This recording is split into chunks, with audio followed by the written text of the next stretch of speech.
My mom used to take me to a Presbyterian church whose minister was vocally pro-choice.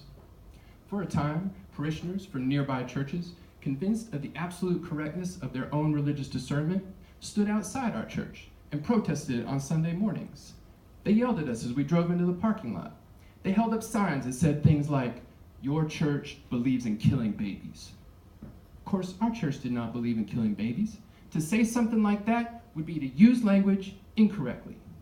Even if you consider a fetus or an embryo a baby, it would be a fundamental mistake to say that our church believed in killing them. In the beginning was the Word, and the Word was with God, and the Word was God.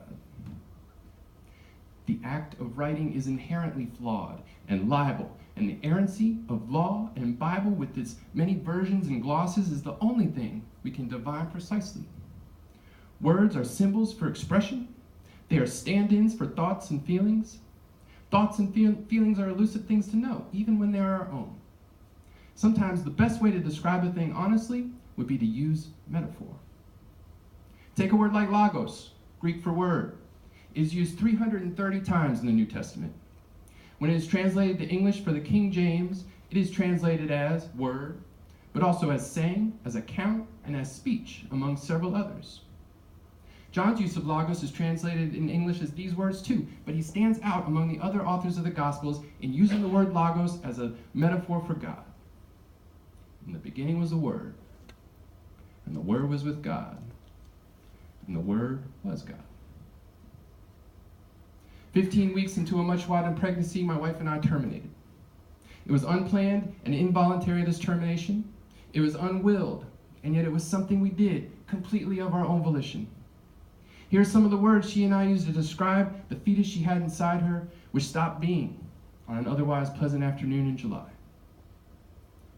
Peanut. T-Rex. Wiggly monster. For a few weeks one summer, these words were our world. Our language is our truth. It is our world. It is our God. Is there a thought? Is there anything without a word to describe it? Has there ever been? Words are how we understand one another. They're how we love. And at the same time, they are how we lie. They are how we misinform. They are how we hate.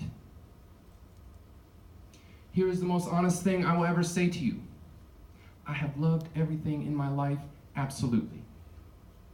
And yet I have continued to live when everything absolute and true has left me. And so I worry that my only absolution need be for the sin that I have never truly loved anything.